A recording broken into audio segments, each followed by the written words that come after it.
Okay. Pasensya na kayo, akala ko malayo pa yung aking pamilya, nariyan na pala. Pero tuloy na po natin, maghihintayan pa naman sila. Okay. Ulit, take two. Magandang araw sa atin lahat mga kababayan, saan man panig kayo ng daigdig naron. Dito na naman tayo sa another episode ng ating vlogs, Badong Aratilis po. Pag-uusapan natin ito po, no, yung resignation, mga epekto po na resignation ni BP Sara Duterte. Ito po, siyempre, no, kanya-kanya pong ito pong mga dilawan, lalo na po itong kampo ni Lenny at saka mga tagahanga ni Risa Ontiveros. Alam po natin na sikat po, no? Sikat na sikat po tong resignation ni BP Sara.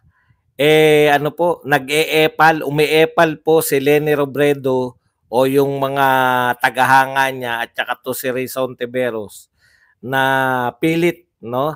Pilit po na sinasakyan itong resignation ni BP Sara Duterte kasi center pa attraction O mamaya mahirap pong magbago. Pag binago ko po yung pangalan, mahirapan po tayo. Pasensya na po kayo. Ano na lang natin mamaya. Okay. So pilit pong sinasakyan to o dinidikit nila yung kanilang mga pangalan sa pamamagitan po ng pagsasabi na sila yung tunay na oposisyon o sa kaso naman ni Lenny na siya yung dapat karapat-dapat na ipalit sa DepEd. Grabe, no? Ang lalakas. Mr. Tesla, thank you very much sa $699. Happy birthday. Long live. Thank you po sa mga bumabati. Okay, mamaya na po natin. Mamaya na ako magpapasalamat sa pa-birthday po ninyo. Isang ano lang po. Hayaan nyo po muna ako maghanap buhay sa birthday ko.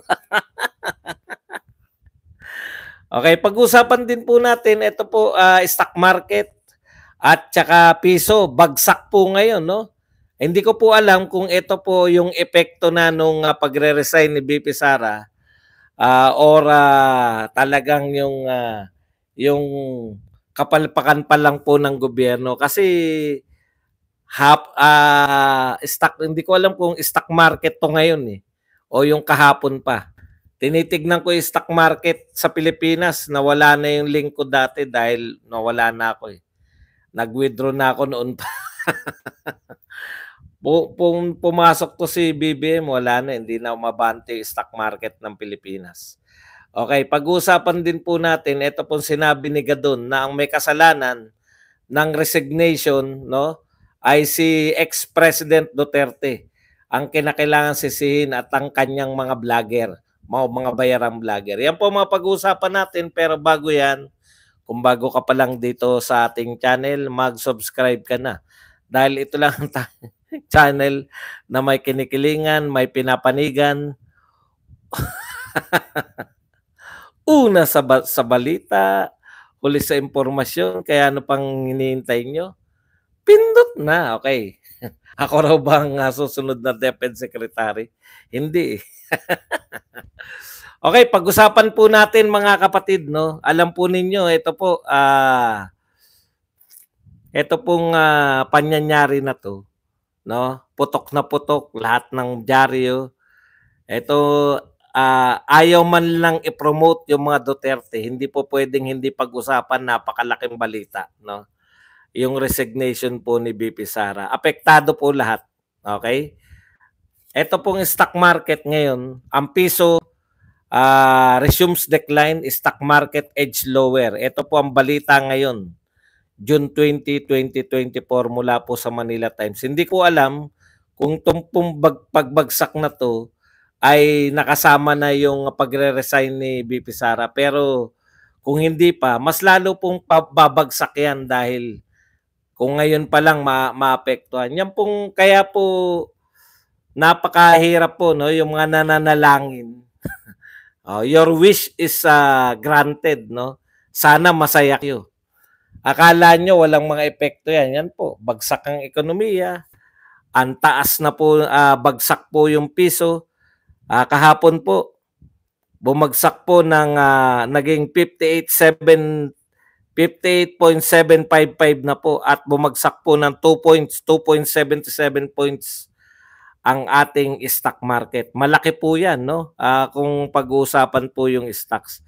Kaya ito po kasi alam niyo po kung bakit. Ang nasisiyahan lang naman yung mga kakampi ni PBBM. Bakit? Hindi ko po alam. Takot po kasi sila sa mga Duterte kaya masaya po sila na nawalis na nila yung Duterte. Pero ang epekto po niyan, number 1 po sa lahat ng survey si Sara Duterte, most trusted, no? Most trusted na sa lahat ng cabinet official, pinakamataas ang rating sa lahat ng cabinet official o sa pinakamatataas na pinuno ng pamahalaan. Siya po yung laging consistent na may pinakamataas na rating, no? Yung number 1 employee, kumbaga siya yung number 1 employee. Baliktad dito sa gobyernong ito eh. Yung kung sino yung number 1 employee, siya yung titirahin ng mga kakampi, no? O, di ba?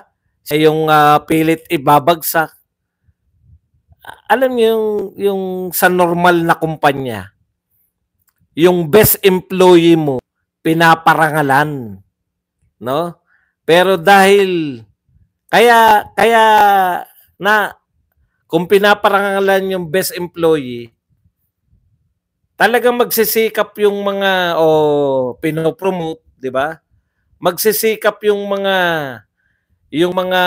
ibang empleyado na ay okay pala yan, nagbibigay ng reward sa mga taong mahuhusay, sa mga taong magagaling. Etong gobyerno na to baliktad eh. Kung ikaw ay popular, kung ikaw ay sikat, kung ikaw ay gusto ng tao, kung ikaw ay epektibo sa iyong ginagawa, kung ikaw ay numero 1 sa lahat ng survey, imbis na ikaw ay parangalan, imbis na ikaw ay purihin, para lahat naman ng mga empleyado ikaw ay gawing modelo, sinisiraan po nila. Wag po kayong magmaang-maangan. Yan po ang ginawa nyo kay BP Sara. Kasabwat ni Martin ang kanyang mga congressman, kasama tong mga senador.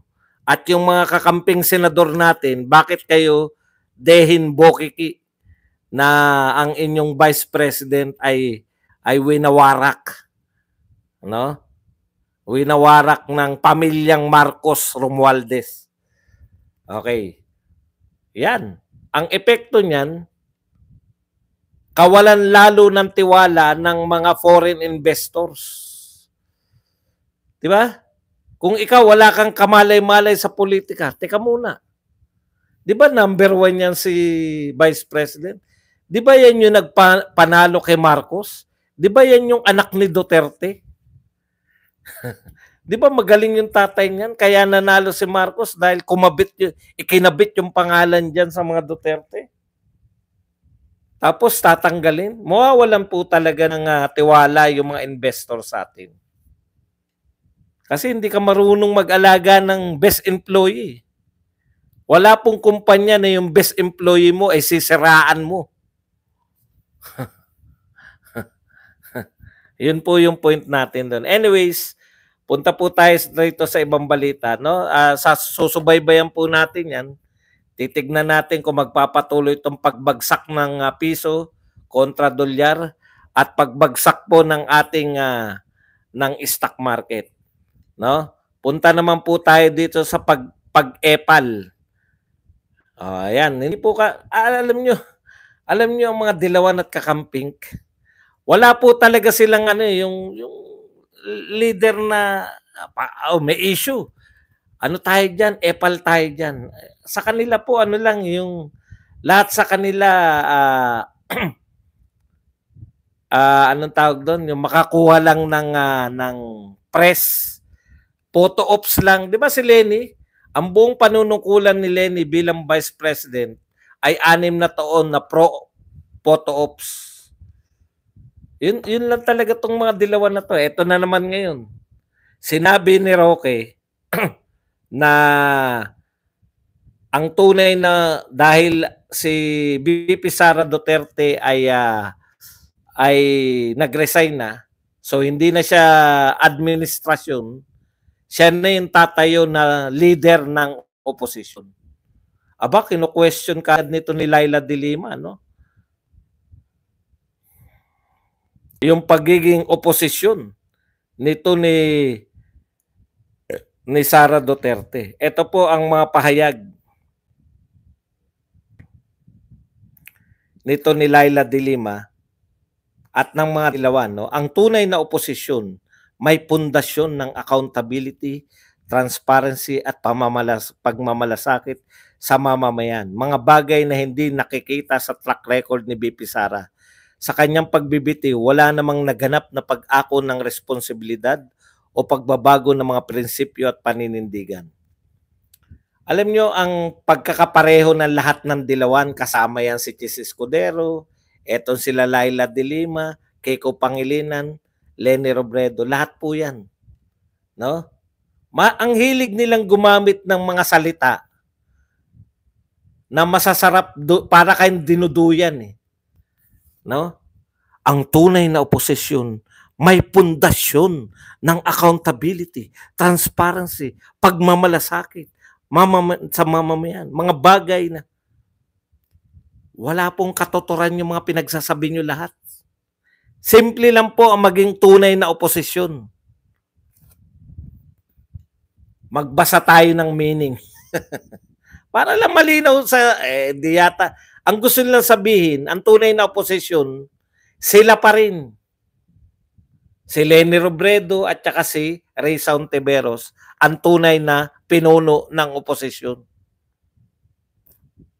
Bakit kayo paano kayo magiging pinuno ng oposisyon kung hindi nyo naman kinokontra? Di ba? Ang meaning po ng oposisyon, ito po, opposition, definition, Oxford, resistance or dissent, express in action or argument. Yan. A group of, ito pa ibang meaning. A group of adversaries, especially a rival political party or athletic team. Ito pa isa. The principal political party opposed to the one in office. So, ibig sabihin, dapat nag-o-oppose ka. Di ba? Kinokontra mo yung administrasyon. Yung nasa office. Sa madaling salita, yung administrasyon. Tanong ko, kayong makakamping at dilawan, kailan nyo kinontra si BBM? Bakit nyo kiniklaim yung isang bagay na hindi nyo namang ginagawa? Hindi po yan usapin na prinsipyo, paninindigan, at kakulan. Alam niyo, nakakainis na kayo mga dilawan. Wala kayong katotoran. Yung mga salita nyo, wala namang laman yan. Yung mga sinasabi nyo, walang meaning. Hindi alam, ang tunay na oposisyon, may pundasyon, accountability, mga hindi nga putak. Walang katotoran lahat ng mga pinagsasabi nyo noon pa. Ang tunay na posisyon ay may pundasyon, papunta sa langit, ng kalwa, ng mga impyerno. Karagasok lahat ng kapoy. Sinusunod na si Berno, kadakasagatang poy, walang katoto. Kaya ito talaga hindi natin magugustuhan itong mga lintik na mga dilawan na to. Ang mga dilawan talaga, wala kayong katotoran talaga. Kinakailangan ng posisyon, may pundasyon, may bato, may bakal, merong mga semento, bato, bakal, monumento. Utang, ang pundasyon, dami niyong alam. Wala namang mga meaning yung mga pinagsabi niyo. Ang tunay na oposisyon, i-oppose nyo si Marcos, kontrahin nyo. Kailan nyo kinontra si Marcos? Nakakarindi. Alam niyo yun yung parang mga tumutula lagi. Ang tunay na oposisyon, may pundasyon. may accountability, transparency, pagmamalasakit. Ano meaning niyan? May pundasyon, may dala-dala kayong pundasyon.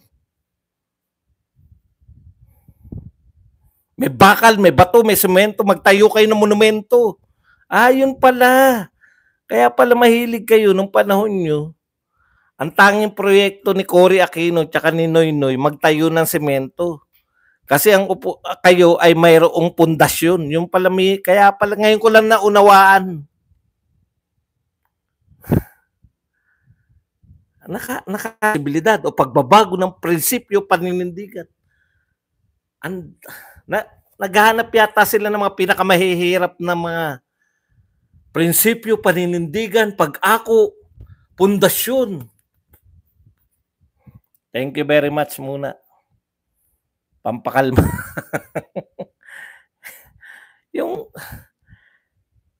Sila yung pinakawalang kwentang matao. Noiram Unairam, 555.55. Thank you very much, Noiram Unairam. Yan. Sa pagpapakape.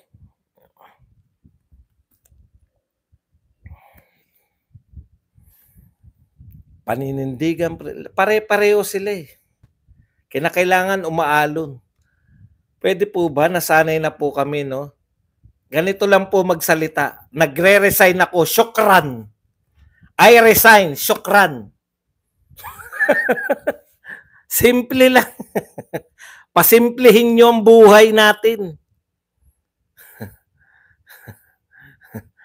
Pati yung pagiging oposisyon ng mga Duterte, kinokontra nila. Wala nang alam gawin kundi kontrahin ng Duterte. Si Sara Duterte ang oposisyon, tatay yung oposisyon. Hindi pa pwede kami, hindi kami papayag. Bernadette Loemker, thank you very much sa 20 Australian dollars. Maraming salamat din sa pagbati ng happy birthday.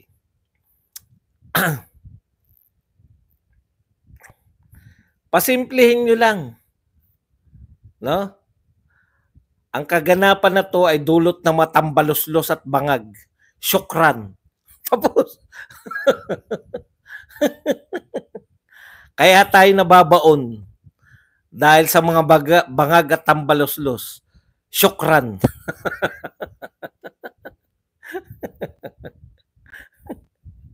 Ito pa, tignan nyo di ba si BP Sara, sabi ni Harry Roque, unity must formally been dissolved and BP Sara has just become the leader of the opposition.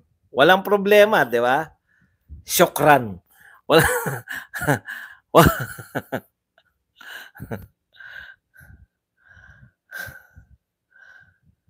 Wala pong problema, di ba? Walang problema diyan sa sinabi na yan ni Roque. Talaga naman na siya na magiging leader. Pero ang problema po, ididikit na naman nila yung pangalan nila kay Sara Duterte. Sikat eh. Ito po ang sabi ni Attorney Laila de Lima. After 2022, VP Leni made a pronouncement that she was passing the baton to Senator Risa Ontiveros as the opposition leader. May competition po bang nagaganap? Meron po. Wala naman po yatang competition eh. Hindi naman po yata kami nakikipag-compete sa inyo eh. No, kung gusto niyo po yung pangalan po ba, ano po ba, may corona po ba yan? Kami po, ang totoong nag-o-oppose sa ginagawa ni Pangulong Marcos ngayon. Ngayon, kung nakikipag-compete kayo na kayo ang tunay na opposition, di mag-oppose din kayo. Hindi naman po namin inaangkin na kami lang ang oposisyon eh. Pwede nyo rin i-claim na kayo rin oposisyon. Kunwari nagsabi kami ang oposisyon, kami rin. Ganun lang kayo. Hindi po to agawan ng corona, no? Ang pagiging oposisyon po ay pagtindig sa pundasyon. Bumalik din.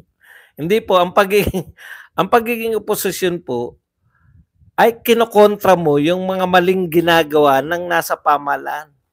Ang dami na pong maling ginagawa, wala namang kayong kinokontra eh. Hindi talaga na kayo oposisyon. Pero salita lang po yan eh. Alam niyo po yun, yung etong mga tao na to, Bakit po masyado silang kami ang tunay na oposisyon? Kasi wala naman silang pinanghahawakan kundi mga salita lang. Yun lang po yun, no? Wala po silang pinanghahawakan pa. Kung mawawala pa sa kanila yung salitang oposisyon, paano na si Shell Jokno?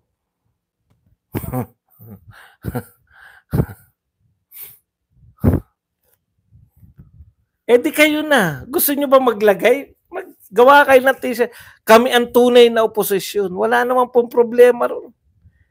Salita lang po yan. Yung leader po namin, si VP Sara Duterte, tapos. Inyo na kung gusto nyo. Okay. Ngayon, dahil si VP Sara po ay imbis po na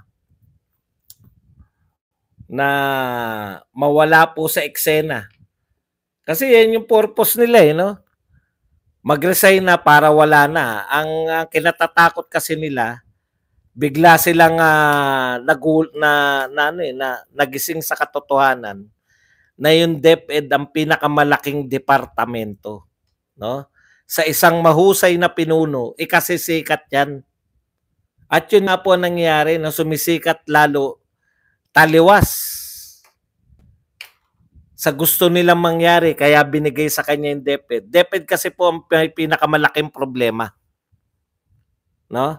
Wala po nakalutas ng mga problema ng DepEd mula po noon. Kaya madali po nilang babanatan si VP Sara Duterte kasi pag DepEd po siya, tinitiyak nila na hindi malulutas lahat ng problema ng DepEd. Pero baliktad po eh. Baliktad po yung nangyari. Ikinasikat ni Vice President Sara Duterte yung pagiging DepEd. Kaya takot na takot sila. Takot na takot sila dahil yan pala pinakamalaki.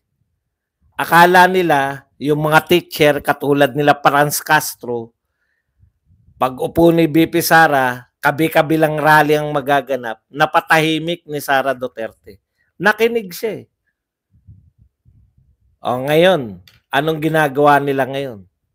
Nag-resign na si VP Sara, dapat, yes, tuwan-tuwa dapat sila, hindi. Kinakailangan nilang siraan si VP Sara. Kung sino-sino na mga profesor, katulad nito, Ateneo School of Government, Senior Research Fellow. Ateneo pa. Alam mo, Ateneo, Michael Yosinko, hindi kayo sakop ng DepEd. O, sakop nga pala elementary. Pero may sarili sila eh. Alam niyo yun? Yung Ateneo may sarili po yung sistema. Basta ang kinakailangan lang, nakapasok sila sa DepEd, yung ano nila, yung mga years in school, pasok po hanggang high school. Pero may sarili yung Ateneo eh. Ewan ko kung paano niya nasabi itong mga bagay na to. We are currently in an education crisis. Remember, recently lang may lumabas na results yung PISA na talagang huling-huli na ang mga learners natin even in creative thinking. Ganun nakalaki ang problema kaya ever since na naging DepEd Secretary si VP Sara, wala naman siya nagawang significant to lessen or mitigate the crisis. Diba? 2 years pa lang ha. Pero parang gusto mo nang isisi. Attorney Michael Yosinko kay VP Sara. Ang problema po ng education system ng Pilipinas, matagal na pong panahon. Pero ito pong si VP Sara, nasa tamang direksyon. Bakit po nasa tamang direksyon? Ina-address niya yung problema ng mga teacher. Alam niyo po, lahat po ng DepEd Secretary, ang tinitignan, curriculum, tinitignan yung mga problema ng kakulangan sa classroom, kakulangan sa ganun. Ang susi po, nakita po natin ng pandemya yan. Sa pandemya, nakita po natin. Sa education system, ang sentro, no? Ang dapat pinagtutuunan ng pansin, teacher, pinakamahalaga. Bakit ko po nasabi na pinakamahalaga yung teacher sa education system? Nakita nyo sa nakita po ng mga magulang yan. Nung pandemic po ay meron tayong home study lahat. Nakita ng mga magulang na ang hirap pala. Ang hirap na mag-aral yung mga bata, sumasagot ng module ng walang mga teacher. Sila lang yung tumutulong. No? Bakit nasa tamang direksyon? Kabaliktaran nito mga sinasabi ng lahat. Yung iba, wala namang alam sa education. Dakdak lang ng dakdak. Na wala raw nagawa si BP Sara. Malaki po ang nagawa ni BP Sara. Bakit? Yun na lang, yung konsepto ng, alam nyo kung anong pinakamaganda nagawa ni BP Sara? Kilalanin. No? Na ang pinakamahalagang factor ng education system, teachers. Malaki ba na bulsa? Ha? Malaki na bulsa ni BP Sara? Sige. Malaki pala na bulsa eh.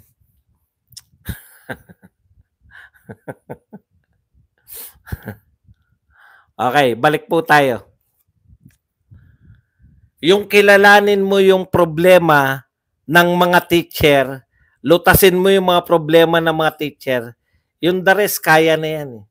Lahat kasi ng DepEd Secretary, ilan ang kulang na classroom, ilan yung mga building pa na gagawin, ilan yung textbook. Hindi po mahalaga yan eh. Mayroon pong mga module na inuwi yung mga bata nung panahon ng pandemya. Bakit bagsak lalo yung education system natin? Bakit bagsak? Walang teacher sa bahay. Na-realize po ng magulang yan. So, ang pangunahing factor para sa kaunlaran, yung quality education, no? Ito matagal ko na pinaglalaban to eh. Ang quality education, nakasalalay yan sa mga guro. Hindi po yan nakasalalay sa dami ng textbook. Nung araw tayo po nung araw, nag-aaral tayo. Kompleto ba kayo ng textbook nung araw? Bakit tayo lumabas ng mga matatalino? Kompleto ba tayo sa room? Pucha, kaya nga may UTMT kami tinatawag eh. Under the mango tree. Bakit may mga lumabas na mga, hindi po yan, masyado silang doon sa bilang eh. Ang mga tao kasi mahilig sa bilang, mahilig maglutas ng ilan ng classroom. Alam nyo na kung bakit. Basta may itatayo, mayroong alam nyo na, di ba? Kada poste, kada room na itatayo. Laging room. Tignan nyo ng pandemic. Umuwi ang mga bata sa bahay. Nag-aral sa bahay ang mga bata. Dala-dala module. Pwede naman pala. Lahat ng bata may module. Wala pong hiraman. Pwede palang gawin yun. Pera lang yan eh. Pero natuto ba yung mga bata? Nag-away po yung mga bata at mga magulang. Hindi naman kayang ituro ng magulang, lalo na ng high school. Hindi na nila kayang ituro yung nasa module. Hindi rin kayang unawain ng mga bata. Ano po ang susi para maintindihan ng bata? Teacher. Teacher po ang importante sa education. Ano po ang binigyan ng halaga ni DepEd?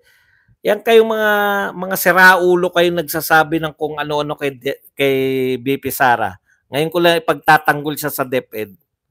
Kasi alam ko yan eh.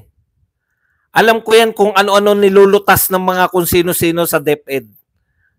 No? Simple lang po. Lutasin yung problema ng mga teacher. Parang asawa yan, di ba? Happy wife.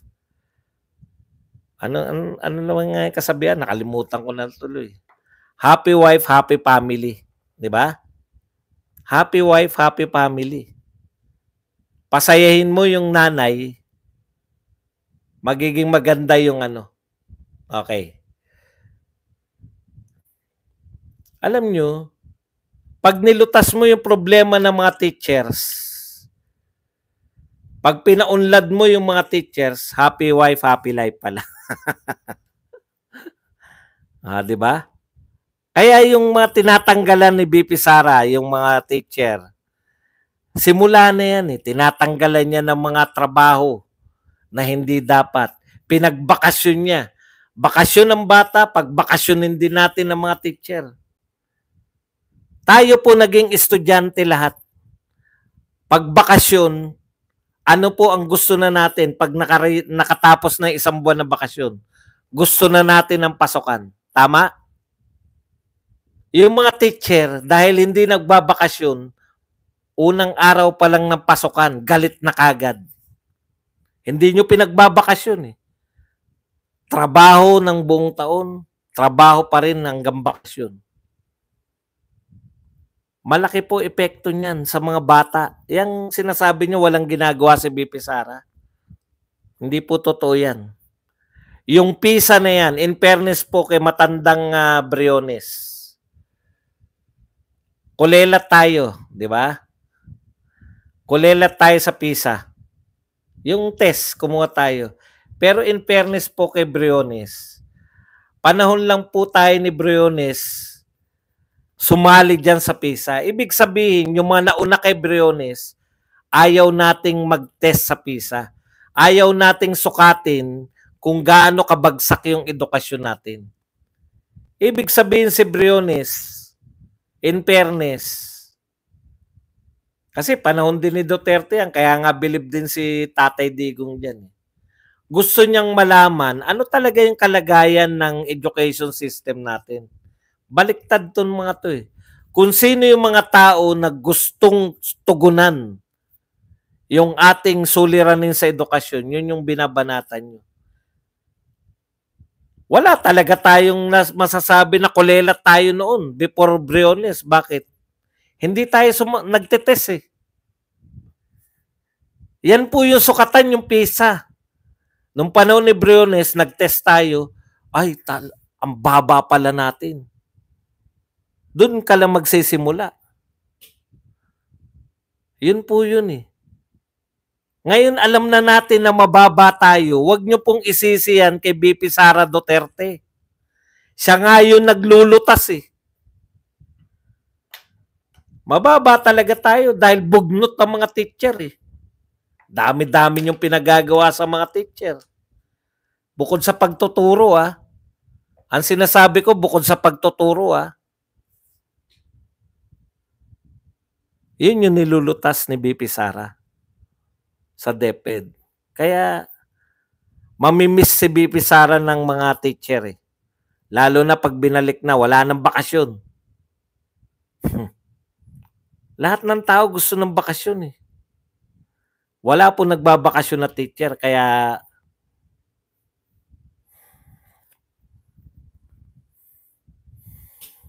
okay, balik tayo rito. Malaki ang problema. Ano? Significant. Nasukat ba? Masusukat mo ba yan? Kung may ginawa ka po ngayon na pagbabago, hindi po yan automatic. Puta, si BP Sara Duterte na. Uy, tumalino na ako. Bakit? Bago ng DepEd Secretary. Ganun ba? Anong ginawa mo? Tinignan ko yung picture ni BP Sara eh. Tumalino na ako eh. Mga bugok tong mga taga-Ateneo ka, Brad eh. Attorney Michael Yusinko. Ateneo ka Ateneo School of Government. No? And Senior Research Fellow. Sa tingin mo ba, sinasabi mo, bagsak yung edukasyon natin. No? Ibig sabihin, mula grade 1 yung bata na yan hanggang high school, palpak yung kanyang pinasok. Di ba? Ibig mo sabihin, DepEd Secretary na si BP Sara. Ay, dapat mataas na kayo. Kalokohan, di ba? Hindi nabigyan ng pagkakataon. Katulad na lang na hindi na ituloy yung mga magagandang proyekto ni Duterte, ni Tatay Digong. Ito pa isa. It's a good move if isa pa to si Contreras. It's a good move if former President Leni Robredo will be replaced as DepEd Secretary. Isa pa tong ungas na to. According to Prof. Antonio Contreras, aside from credential, this will be a political earthquake Ang tindi, no? Political earthquake daw. Pag daw nilagay si Leni Robredo sa DepEd, political earthquake daw. Ano kaya ibig sabihin ng political earthquake? Alam ko sa mga earthquake, nagigiba yung mga gusali. O, pag nilagay yan, si Leni Robredo, earthquake po magaganap. Magigiba na po si Bongbong Marcos. Yan po yung sinasabi niyang political earthquake. Alam nyo kayong mga dilawan, no? Hindi ko alam kung saan nyo nakuha. Ito, na-imagine ko lang, no?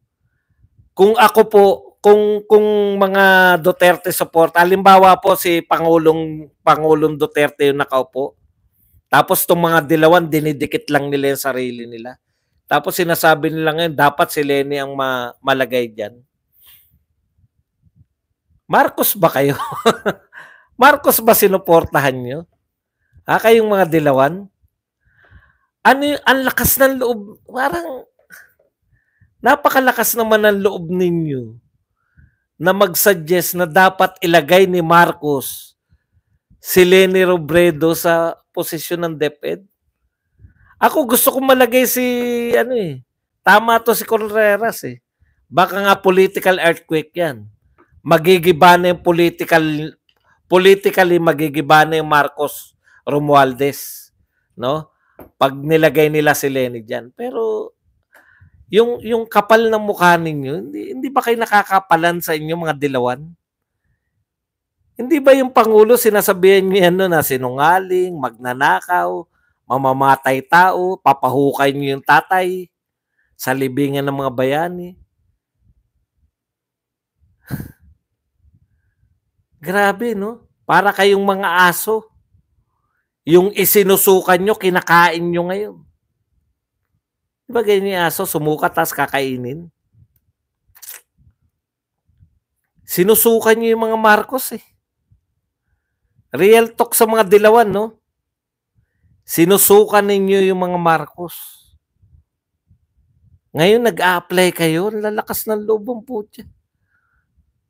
Antindi. Eto naman, mga Marcos loyalists, walang nagre-resist. Di ba? Hindi nyo na nire-resist yung mga dilawan. Walang kumukontra eh, na si Leni, gusto nyo rin? Ibig sabihin, wala talaga, sa bagay, kung si Larry Gadon na ang kanilang mga pambanat dyan, walang-wala na talaga. Kung hindi nila mapaalis si Bautista sa dami ng kapalpakan, talagang, kumbaga sa team ng basketball, wala kang maasahan. Kaya masaya na siguro pati mga vlogger, si Abe siguro, tsaka si Jared. Masaya na pag si Leni Robredo, no? Okay. At sa panghuli, ito po si si Gadon. Kala ko na nahimik na ng tuluyan si Gadon. Ito po ang sinabi ni Gadon. Former President Rodrigo Duterte and his hired bloggers are to blame for the resignation of Vice President Sara Duterte Carpio from President Ferdinand Marcos Jr.'s cabinet. Yan po ang sinabi ni Papa Gadon, Presidential Advisor on Poverty Alleviation. Sinasabi niya, okay naman daw, no? Hindi raw siya naniniwala na incompetent si Sara Duterte kaya nag-resign. Kaya daw nag-resign yan dahil talagang dapat na siya mag-resign kasi binabanatan eh. To save her face. Hindi pa.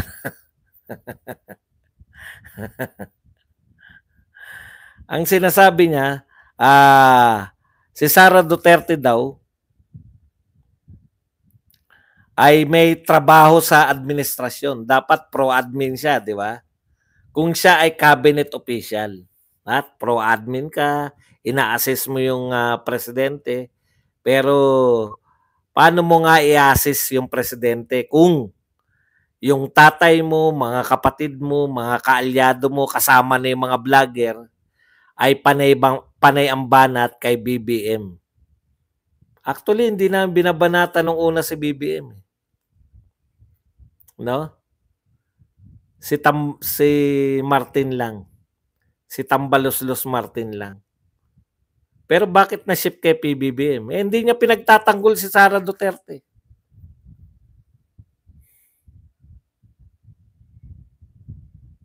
Hindi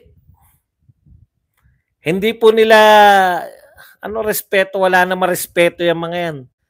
Ang tunay na dahilan, baliktad eh. Sinisisi na nila ngayon kay Duterte. Kasi umaatake daw si Duterte.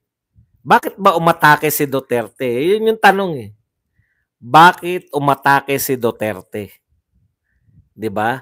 Pinasama nyo kasi, binanatan kasi ni Martin at ng mga congressman si Sara Duterte. Binanatan ni Martin ng mga congressman at ng mga senador si Sara Duterte. Tapos hindi siya pinagtanggol ni PBBM. Okay pa rin kay Sara Duterte. Uniteam pa rin. Talagang talagang gusto niya magtrabaho. Sinabihan na siya na bad shot. Ay, ibang usapan na. Bad shot? Parang wala na, no? Wala nang galangan eh. Ang baba na ng tinginan eh. Bad shot.